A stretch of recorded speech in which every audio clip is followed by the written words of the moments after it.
ऐसा ही एक केस लखनऊ में हुआ, जिस केस के बारे में आज हम बात करेंगे।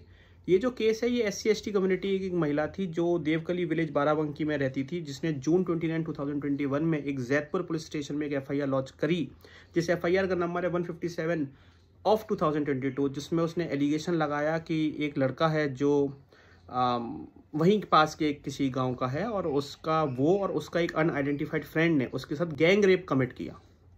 आप समझिए, गैंग रेप।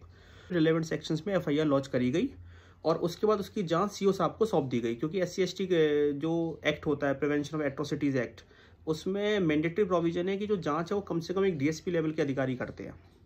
जब DSP लेवल के अधिकारी जो CO साहब थे, उन्होंने जांच करी, उस जांच में उन्होंने साइट इंस्पेक्शन किया, उन्होंने विटनेसेस के टेस्टिमनीज ली, उन्होंने जो स्टेटमेंट है इसका, लड़की का जो विक्टिम है उसका भी उन्होंने स्टेटमेंट लिया, और उसके अलावा भी जो भी इन्वेस्टिगेशन में उन्होंने काम किए वो सारे किए। उन्होंने जो है फॉरेंसिक जांच भी कराई।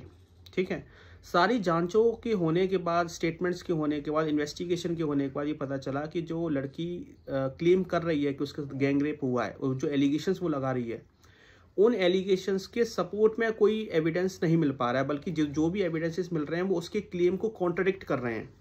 जब विक्टिम के स्टेटमेंट लिए गए तो उसमें भी बहुत सारी इनकंसिस्टेंसीज थी, जिसके बाद पुलिस सितंबर 7, 2022 को फाइनल रिपोर्ट फाइल कर देती है। पुलिस की जांच में ये भी पता चला कि जिसके अगेंस्ट उसने रेप का एलिगेशन लगाया था, गैंग रेप का एलिगेशन लगाया था, उसके साथ ही वो कंसेंशुअल रिलेशनशिप में पहले से थी। And when her relationship with that man turned sour, उसने फेक एलिगेशंस लगा दिए उसके ऊपर। लखनऊ की स्पेशल SC/ST कोर्ट ने जब इस मामले की सुनवाई करते हुए पाया कि हाँ जी, जो लड़की है, लड़की का जो एलिगेशन है वो कहीं पर भी प्रूव नहीं हो पा रहा है, जो एविडेंसेस हैं उसके क्लेम को सपोर्ट नहीं कर रहे, उसके एलिगेशंस को सपोर्ट नहीं कर रहे हैं, और पुलिस की जांच में भी निकल के आया है कि लड़कों ने किसी प्रकार का, जो अक्यूज थे उसमें, उन्होंने किसी प्रकार का कोई गैंग रेप कमिट नहीं किया लड़की के अगेंस्ट। उसके बाद भी सिर्फ रिटेलिटरी पर्सनल स्कोर को सेटल करने के लिए केस किया गया, फेक रेप का एलिगेशन लगाया गया है। तो जो जज साहब ने उसमें सजा सुनाई है वो 7.5 साल की सुनाई है। कैसे सुनाई है? 7 ईयर्स का इम्प्रिजमेंट लड़की को दिया है सेक्शन 211 IPC के तहत। सेक्शन 211 IPC कवर करता है उन केसेस को जिसमें सीरियस ऑफेंसेस का एलिगेशन, फेक एलिगेशन किसी व्यक्ति के ऊपर लगा दिया जाता है। इस सेक्शन के तहत उसको 7 साल की सजा, 2 लाख का जुर्माना सुनाया गया है। और सेक्शन 182 IPC के तहत उसको 6 महीने की सजा और 1000 का जुर्माना सुनाया गया है। सेक्शन 182 कवर करता है उन केसेस को जिसमें आप फॉल्स इन्फॉर्मेशन देते हैं किसी पब्लिक सर्वेंट को, ताकि वो किसी एक ऐसे व्यक्ति के खिलाफ एक्शन ले जिसने वो ऑफेंस कमिट किया ही नहीं है। इस जजमेंट में ऑनरेबल कोर्ट ने यह भी कहा कि जो रिपीटेटिव रेप के एलिगेशंस लगाती हैं लड़कियां, उस तरीके की चीज़ों को भी AI के द्वारा मॉनिटर करा जाना चाहिए।